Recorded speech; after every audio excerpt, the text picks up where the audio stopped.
안녕하세요. 몸신 한의사 한진우입니다. 오늘도 여러분의 건강에 대해서 말씀을 드리려고 하는데요.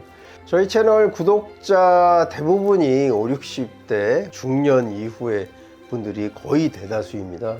이런 분들 건강하시라고 제가 항상 걸으라고 말씀을 드렸고요. 걸을 때 딱 한 가지만 더 해주자. 그게 뭐였습니까? 보폭을 넓히자는 거였죠. 거기에 추가를 하자면 뭡니까? 보폭 넓게 빠르게 걷자죠.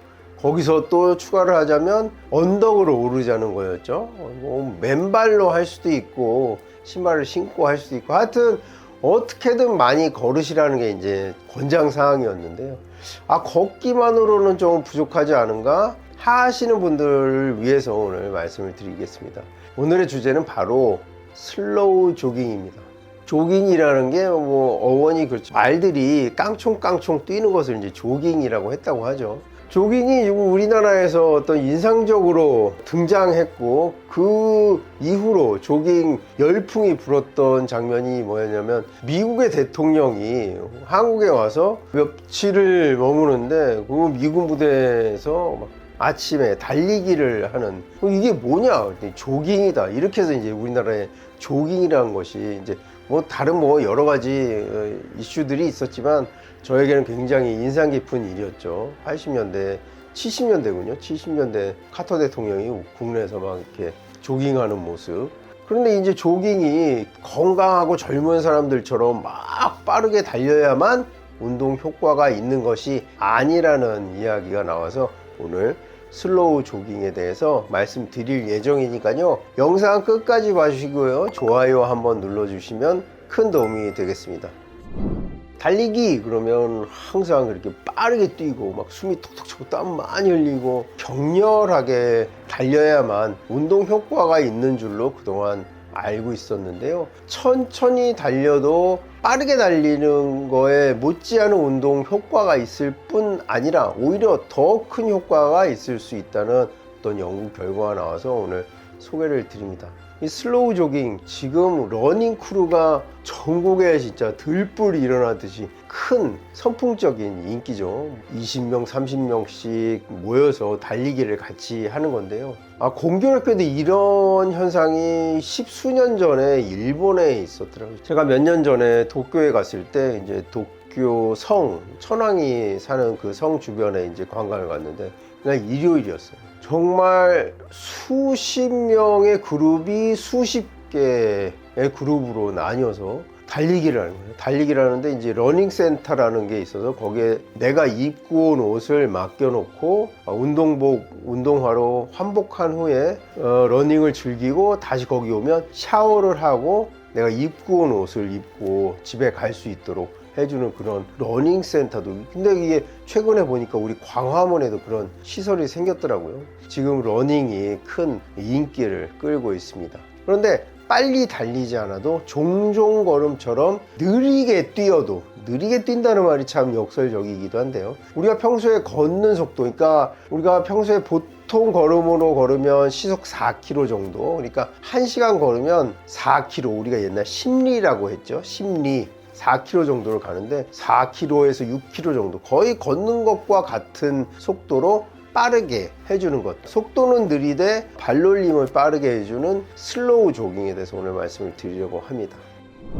요즘 이렇게 조깅이 또 슬로우 조깅이 이슈로 떠오르면서 국내 한 공중파 매체에서 소개한 이나토메 씨라는 일본의 84세 된 어르신인데 이분이 74세부터 이제 러닝을 시작해서 84세인 올해 마라톤 완주를 하게 됐다고 합니다. 이분이 원래 달리기를 하지 않으셨던 분인데 10년간 이 슬로우 조깅을 통해서 마라톤 완주할 수 있는 체력을 이루셨다. 그래서 마라톤이라는 게 꼭 이렇게 빠르게만 달려서 되는 게 아니다. 이것을 이제 이나토베 씨가 증명을 한 셈인데요. 이 과정에 보면은 슬로우 조깅에는 이렇게 큰 근육들, 그 속근보다는 지근, 그러니까 우리 근육을 빠르게 힘을 낼 수 있는 100m 달리기 할 때 쓰이는 속근들과 오래 지구력을 이루어주는 지근으로 나눌 수 있습니다. 이제 속근과 지근이 있는데 이 슬로우 조깅은 지속력을 강화시켜 줌으로 해서 마라톤 풀코스를 완주할 수 있게끔 이렇게 해준다고 알려졌습니다.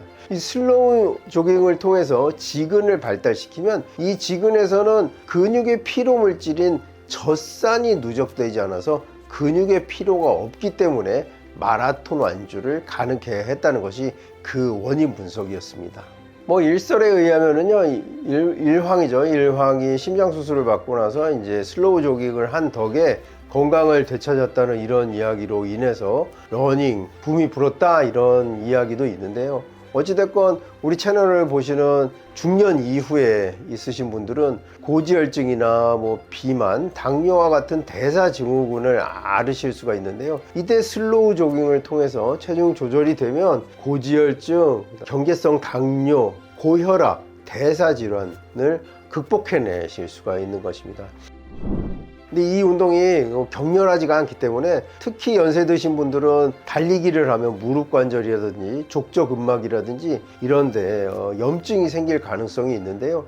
이 슬로우 조깅을 할 때는 거의 앞꿈치로 뛰고 또 보폭을 짧게 하고 높이 뛰지 않기 때문에 무릎이라든지 발바닥 건강에도 도움이 됩니다. 특히 족저근막염 있으신 분들은 걷기도 어려운데 어떻게 뛰란 말이냐 이러는데, 발 뒤꿈치를 충격을 주지 않기 때문에 그 발 앞꿈치로 포어풋이라고 하죠. 앞으로만 가볍게 높이 뛰지 않고 잔발로 약 1초에 3번 정도니까 굉장히 빠른 거죠. 다다다다다다 이런 어떤 리듬을 가지고 가볍게 느린 속도로 빠른 발걸음으로 가볍게 뛰니까 우리 관절에도 악영향이 없고 족저근막염이 혹여 있더라도 오히려 좋아질 수가 있는 이런 좋은 운동법이 되겠습니다. 전에 걷기에 대해서 좀 조사를 할 때 보니까요, 그냥 단순히 걷기만 한 사람은 오히려 근육에 등 근육이라든지 이런데 약화가 올 수가 있다고 하는데요. 이 슬로우 조깅 하실 때는 상체를 꼿꼿이 세우고 그 다음에 가볍게라도 달리는 동작이 있기 때문에 척추 근육이라든지 등 근육을 반드시 펼 수 있고 고관절이나 슬관절에도 거의 영향이 없으면서 족저근막염에도 악화 요인이 되지 않는 것으로 알려졌습니다. 통계 자료를 보면요, 우리나라 대사증후군이 약 25%의 유병률을 보인다고 합니다. 국민 4명 중에 1명인데요. 그런데 이 통계에 숨어있는 진실은 젊은 층에서는 약 12%에 이르지도 않습니다. 그런데 50대가 되면 약 40%가 대사증후군을 갖고 있고요. 60대가 되면 거의 절반, 49%가 대사증후군을 갖게 되는데요. 70대 이상이 되면 절반 이상이 대사증후군을 갖는다는 이런 통계의 어떤 숨은 진실이 있습니다. 그러니까 온 국민 4명에 1명이 아니라 우리 구독자층에서는 거의 절반이 대사증후군을 앓고 있는데요. 이 대사증후군을 극복할 수 있는 방법으로 오늘 이 슬로우 조깅을 소개해 드렸습니다. 슬로우 조깅을 하실 때 그 방법을 좀 더 구체적으로 말씀을 드리면, 상체를 바르게 하고 시선을 약간 위쪽으로 한 15도 위쪽으로 보시고요. 가볍게 뛰는데요. 1초에 3번 다다다다다다다다다다 이 리듬감을 가지고 절대 숨이 많이 차지 않을 정도의 속도로 운동을 하시는 게 좋고요. 하루에 약 30분에서 1시간을 해주는데요. 쭉 이어서 해주시는 것도 좋지만 인터벌로, 그러니까 내가 너무 힘들다 하고 싶으신 분들은 인터벌로 하셔도 됩니다. 10분간 슬로우 조깅을 하고 보폭 넓혀서 몇 분 걷다가 또 좀 이제 피로가 회복되면 또 10분간 이렇게 해서 30분에서 1시간 정도를 매일 해주시면 제일 좋죠. 근데 매일이 안 되면 이틀에 한 번꼴이라도 매일 30분 할 것이냐 아니면 이틀에 한 번 1시간씩 할 것이냐 선택을 하시되, 저는 개인적으로 이틀에 한 번 1시간을 더 추천드립니다. 이게 시간 대비 효율이 더 높을 수가 있어요. 그러니까 여러분들 꼭 시간 내셔가지고 이 슬로우 조깅을 하시길 바라겠습니다. 이때 중요한 것은 뒤꿈치가 땅에 닿지 않도록 계속 앞꿈치로만 뛰어야 관절에도 무리가 없고 족저근막염이 발생하지도 않을 건데요. 너무 높이 뛰지 않고 잔발로 걷기 때문에 관절염 초기라든지 무릎, 발목, 고관절 안 좋으신 분들도 충분히 할 수 있는 거니까요. 걷는 속도로 뛴다, 이렇게 보시면 될 것 같습니다. 자, 오늘 우리 구독자분들 걷기만으로는 좀 운동이 좀 부족한 것 같다 하고 생각하시는 분들을 위해서 영상을 준비했습니다. 그러니까 걸을 때 보폭을 넓혀서 걸으시라고 지난번 영상에 한번 소개를 해드렸는데요. 나는 좀 달리고 싶은데 나이가 너무 많기 때문에 빨리 달리기 어렵다 하시는 분들, 빨리 달리는 것보다 건강에 더 유익하다는 슬로우 조깅에 대해서 오늘 말씀을 드렸습니다. 오늘 준비한 영상은 여기까지고요. 또 슬로우 조깅에 대해서 궁금하신 점 있으시면 댓글로 남겨주시면 성의껏 답변해 드리도록 하겠습니다. 영상 끝까지 봐주셔서 감사하고요. 지금까지 몸신 한의사 한진우였습니다. 감사합니다.